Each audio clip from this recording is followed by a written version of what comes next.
अल्हम्दुलिल्लाह जो है बहुत बड़ा खुशी का दिन है। आज हमारे मंसूर अली खान साहब हमें से हमारा एक भाई जो है नॉमिनेशन फाइल करने के लिए जा रहे हैं। आप देख रहे हैं बहुत सारे हिंदू मुस्लिम सिख ईसाई पूरे लोग आज आ चुके हैं। अल्हम्दुलिल्लाह लोगों में गुस्सा है, खुशी है कि एक एजुकेटेड पर्सन जो है पढ़ा लिखा आदमी एक गरीब आवाम के बारे में मदद करने का जानता है, डेवलपमेंट कैसा करना, किस तरीके से काम लेकर आकर सेंटर से कैसा काम करना हल्के के लिए, ये सब एक आदमी जानता है। एक एजुकेटेड पर्सन जो है उसको नॉलेज बहुत है।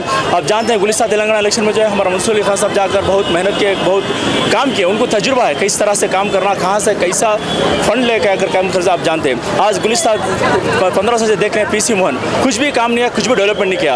वो आते हैं सिर्फ इलेक्शन टू इलेक्शन आते हैं, इलेक्शन में सिर्फ आते हैं, हाथ दिखाते हैं, चले जाते हैं, बाबे वगैरह चले जाते हैं। आज जो है हिंदू मुस्लिम सिख ईसाई हर तबके का लोग जो है बेंगलुरु सेंट्रल के हर मोहल्ले के आदमी जो है आज ये तय कर चुके हैं कि इस बार जो है बदला कर देखना, एक बदलाव लेके आना है। एक मंसूर अली खान साहब नौजवान अगर आ गया तो इंशाल्लाह हमारे हल्के में, हमारे मोहल्ले में जो डेवलपमेंट होगा, एक बेंगलुरु सेंटर में जो अच्छा डेवलपमेंट होगा,